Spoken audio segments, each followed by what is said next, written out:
Perkenalan sebelumnya mungkin kita bakal perkenalan diri dulu ya. Saya Guardian Detul Haq dan teman saya di sini ada. Saya Ahmad Gibraldi Putranto. Nah, sekarang ini kita bakal ngebahas ya sesuatu tentang apa itu cyberbullying, hoax dan doxing dan bagaimana bahaya-bahayanya ya. Mungkin ada pembahasan hari ini tuh kita bakal menjelasin apa itu cyberbullying, dampak dari cyberbullying, mengenal hoax, cara cek faktanya, bahaya dari doxing, dan aksi nyata kita gimana sih cara biar kita terhindar atau kita tidak melakukan hal cyberbullying atau doxing itu. Nah, yang pertama kita bakal ngebahas cyberbullying dulu ya. Pernah nggak sih kalian itu ngebuka media sosial terus ngeliat ada seseorang yang dihina bisa-bisa di kolom komentar, atau mungkin pernah dapat pesan-pesan yang isinya ejekan, ancaman, atau bahkan fitnah. Nah, tindakan ini tuh biasanya yang termasuk cyberbullying. Cyberbullying adalah tindakan intimidasi, ancaman, penghinaan, atau pelecehan yang dilakukan secara sengaja dan berulang lewat perangkat digital seperti HP, laptop, atau komputer. Mungkin cyberbullying ini tuh ada 4 kata kunci yang penting untuk kita memahami apa itu dari cyberbullying.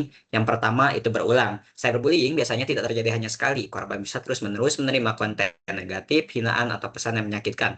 Yang kedua itu disengaja. Pelaku memang memiliki niat untuk menyakiti, mempermalukan, atau membuat orang lain merasa tidak nyaman. Yang ketiga itu terjadi secara digital. Semua tindakan tersebut dilakukan di media elektronik seperti misalnya media sosial, grup chat, forum online, atau platform permainan daring atau game-game online kayak gitu ya. Yang keempat itu ada menyakiti. Dampaknya bukan hanya membuat seorang sedih sesaat, korban bisa mengalami stres, kehilangan rasa percaya diri, bahkan gangguan kesehatan mental. Nah, yang sering disalahpahami adalah perbedaan antara cyberbullying dan konflik biasa. Kalau dua orang berbeda pendapat atau berdebat sekali, itu belum tentu termasuk cyberbullying. Namun ketika satu pihak terus-menerus menyerang, menghina, atau mempermalukan orang lain secara online, apalagi dilakukan berulang kali, disitulah cyberbullying mulai terjadi. Selain itu, internet juga memungkinkan pelaku menggunakan akun anonim atau identitas palsu. Akibatnya, pelaku sering merasa lebih berani melakukan tindakan yang mungkin tidak akan mereka lakukan secara langsung. Karena itu, penting bagi kita untuk lebih bijak dalam menggunakan media sosial. Nah, sekarang kita bakal ngebahas jenis-jenis cyberbullying. Yang pertama itu ada flaming, yaitu mengirim pesan kasar, marah, atau vulgar secara online untuk memancing pertengkaran. Kemudian ada impersonation, yaitu berpura-pura jadi orang lain untuk merusak reputasi atau mempermalukan korban. Yang ketiga ada cyberstalking, menguntit, memantau, atau mengikuti aktivitas seseorang secara online. Exclusion, secara sengaja mengucilkan atau mengabaikan seseorang dari grup atau suatu komunitas online. Ada outing, menyebarkan foto atau video pribadi atau rahasia seseorang tanpa izin. Yang selanjutnya ada harassment, mengirim pesan atau komentar jahat yang secara berulang-ulang untuk menyakiti. Nah, di Indonesia ini cyberbullying bisa dikenai hukuman berdasarkan UU ITE pasal 45. Jadi, hati-hati ya buat teman-teman karena ini tuh udah ada pasalnya dan itu tuh bakal termasuk ke dalam tindakan pidana. Selanjutnya, dampak cyberbullying pada korban. Apa aja sih? Ini tuh nggak berdampak tuh bukan kecil doang ya, bisa terdampak pada psikologis, yang menerimanya tuh bakal bisa merasa depresi, anxiety atau kecemasan berlebihan, mudah marah dan emosi tidak stabil, harga diri menurun drastis, gangguan tidur dan mimpi buruk. Pada sosial dan akademiknya, mungkin korban ini bisa merasa takut dan malas ke sekolah, nilai pelajaran menurun, menarik diri dari teman dan keluarga, menghindari media sosial, kehilangan kepercayaan pada orang lain. Cyberbullying bisa berdampak jangka panjang. Jadi korban-korban ini berhak ya buat dapat bantuan dari ahlinya. Contoh-contoh kasus nyata biasanya itu terjadi di game online. Contohnya ya kalau misalnya ada seseorang nih diejek atau dihina teman-temannya di grup game karena mainnya kurang lah mereka tuh, atau ya mainnya kurang baik, mereka mengeluarkan dari tim dan terus mengirim pesan kasar setiap kali Andi online. Selanjutnya ada di WhatsApp kelas foto. Ada seorang foto diambil diambil fotonya diam-diam waktu olahraga lalu diedit gitu ya, disebarkan grup kelas dengan caption yang merendahkan. Eh, Mungkin juga kita tanpa sadar juga suka ada di grup-grup WhatsApp ya kayak gitu. Misalnya kita ngebuat stiker-stiker kayak gitu. Nah, itu tuh salah satunya termasuk kalau si korbannya itu merasa dihina. Yang selanjutnya ada impersonation. Itu tuh bisa biasanya dilakukan di media sosial. Misalnya, Budi membuat akun palsu mengatasnamakan Reja. Nah, akun palsu itu dipakai untuk menghina orang lain sehingga Reja dianggap sebagai pelaku dan dijauhi teman-temannya. Selanjutnya, apa itu hoax? Hoax adalah informasi palsu yang sengaja dibuat dan dibesarkan untuk menyesatkan, menakut-nakuti, atau memanipulasi barang banyak. Jenis-jenis hoax ya, ada hoax berita, berita palsu yang menyerupai berita asli dari media resmi, ada hoax foto dan video, misalnya banyak ya sekarang udah pakai AI gitu, jadi banyak. Atau enggak, kalau bukan AI itu kayak salah konteks lah dari fotonya itu, ada hoax kesehatan, informasi medis palsu, ada hoax politik, hoax penipuan, dan hoax viral. Nah, kenapa sih hoax ini mudah menyebar? Biasanya itu karena judul-judulnya sensasional ya. Hoax itu pakai judul yang bikin penasaran, takut, atau marah agar orang langsung share tanpa baca dulu. Terus mudah di-share, cukup satu klik, hoax langsung tersebar ke ratusan orang dalam hitungan menit. Dan ada confirmation bias. Orang cenderung percaya info yang sesuai dengan keyakinannya mereka sendiri tanpa ngecek kebenarannya dulu. Dan dipercaya keluarga. Kalau dikirim orang tua atau keluarga, kita cenderung langsung percaya tanpa cek fakta dulu. Jadi semuanya juga harus ingat ya buat kalau ada berita-berita macam-macam gitu ya yang kayak wah gitu. Coba dicek-dicek dulu sebelum kalian itu share informasinya.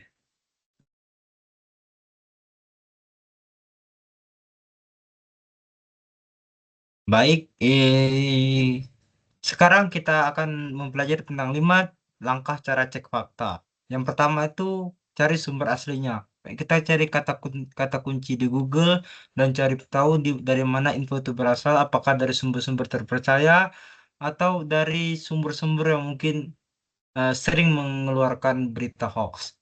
Yang kedua itu cek berita resmi. Buka situs berita resmi seperti Kompas, BCC atau Antara. Kalau tidak ada di sana, kemungkinan besar akan hoax. Yang ketiga itu reverse search gambar. Itu klik kanan pada gambar lalu cari di Google untuk tahu foto itu dipakai dalam konteks yang benar atau tidak. Yang keempat itu kita akan cek tanggal dan siapa sih penulisnya. Perhatikan kapan sih info itu dibuat, berapa lama sering didaur ulang dan disebarkan lagi seolah-olah baru terjadi. Yang kelima itu kita gunakan akal sehat kita. Kita tanya kepada diri sendiri kita, apakah berita tersebut akan masuk akal atau tidak, bagus atau tidak, nyata atau tidak, hoax atau tidak, itu tergantung akal dan pikiran kita. Selanjutnya, nah teman-teman, apa sih itu tuh apa itu doxing? Doxing itu kayak tindakan untuk mencari, mengumpulkan, dan menyebarkan informasi pribadi seseorang ke publik tanpa izin. Biasanya dengan tujuan untuk merugikan. Yang pertama, sering jadi target itu seperti alamat rumah. Nah, teman-teman, misalnya teman-teman kayak memberitahu alamat rumah teman-teman ke seseorang, terus seseorang tersebut menyebarkan alamat rumah kalian, itu sangat merugikan, bukan? Terus ada nomor HP, nama sekolah, lokasi real time seperti Sherlock di WhatsApp, nama lengkap kalian, tanggal lahir, email pribadi, bahkan yang paling yang paling penting itu password account. Jadi teman-teman harus selalu waspada ya. Nah, kenapa sih doxing ini sangat berbahaya? Pertama itu bisa mengakibatkan rasa takut dan trauma. Korban merasa kayak tidak nyaman bahkan itu di rumahnya sendiri karena privasinya terganggu. Yang kedua itu gangguan kehidupan. Kayak korban itu selalu dihubungi, diancam, atau dikirim pesan yang tidak menyenangkan oleh orang yang tidak dikenal. Terus reputasinya rusak. Informasi pribadi bisa disalahgunakan untuk merusak nama baik dan karir seseorang. Yang keempat itu penipuan dan kejahatan. Data pribadi bisa dipakai untuk membobol akun bank, belanja online, atau tindakan pidana lainnya.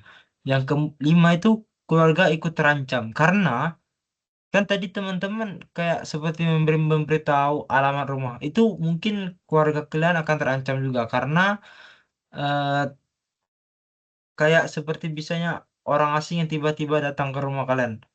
Itu keluarga ikut terancam. Terus ada pelecehan fisik. Mas, ini mungkin kasus yang sangat ekstrim ya. Pelaku biasanya mendatangi lokasi tempat yang sering kalian kunjungi, terus melakukan hal yang tidak pantas tersebut. Tips yang aman untuk teman-teman itu atur privasi akun hanya ke teman dan jangan share lokasi secara real time ya teman-teman. Next. Nah, gimana sih cara melindungi data pribadi kalian?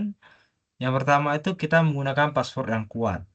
Terus yang kedua itu kita atur privacy account, set semua akun sosmed hanya untuk teman atau privat. Yang ketiga itu jangan terlalu oversharing, terlalu kayak sharing alamat rumah, nomor HP, atau lokasi real time di media sosial. Yang keempat itu selektif saat menerima teman baru. Yang kelima itu hati-hati ya saat misalnya link asing. Dulu kan sempat viral, itu link phishing. Nah, itu bisa jadi salah satu awal munculnya dari cyberbullying atau dari doxing dan lain-lain. Yang keenam itu berpikir sebelum posting. Jadi, foto yang sebelum sebelum kamu upload ke Instagram, ke TikTok, atau ke media sosial lainnya, itu harus kamu pikir dulu sehingga tidak mengakibatkan hal yang tidak kamu inginkan. Next. Nah, teman-teman, kita kan telah melewati berbagai macam materi nih. Nah, kita sekarang akan melakukan kuis. Jika seseorang dapat pesan kasar dari akun anonim di Instagram, isi pesannya menghina penampilan fisik itu termasuk jenis cyberbullying apa? Flaming Apa kah, ayo apa? doxing kah, exclusion kah, atau outing? Teman-teman, Yuk, apa apa yuk? flaming? Betul. Next. Nah, untuk pertanyaan kedua nih teman-teman. Kamu misalnya dapat pesan berantai. Kayak minum air gelas 10 hari bisa sembuhkan kanker. Terbukti secara ilmiah. Yang sebaiknya kamu lakukan itu apa? Yang pertama itu kamu langsung share nih ke grup kelas, ke grup atau ke grup keluarga atau ke semua grup lah. Yang ke B itu percaya kata ilmiah. Yang C, kita cek di sumber medis terpercaya dulu. Yang D, tanya teman apakah ini benar. Ayo apa teman-teman? Jawabannya. Yuk, yang bisa yuk jawab yuk. Yang bisa dapat coklat. Apa? Nggak bisa. Ya elah. Masa nggak ada yang Jawabannya bisa itu sih? apa? C. Oh, betul sekali. Jadi kita harus cek dulu ke sumber medis yang terpercaya sehingga kita bisa memastikan dulu apakah hal tersebut benar atau tidaknya. Next.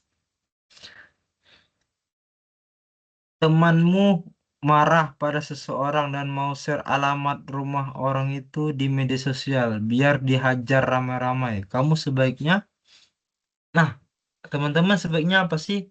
Mungkin saya kasih pilihan dulu ya. A, ikut share karena temannya minta. B, diam saja bukan urusan kamu. C, bantu cari info dari lebih banyak tentang orang itu. D, cegah temanmu dan jelaskan bahwa itu doxing dan ilegal. Apa jawabannya teman-teman?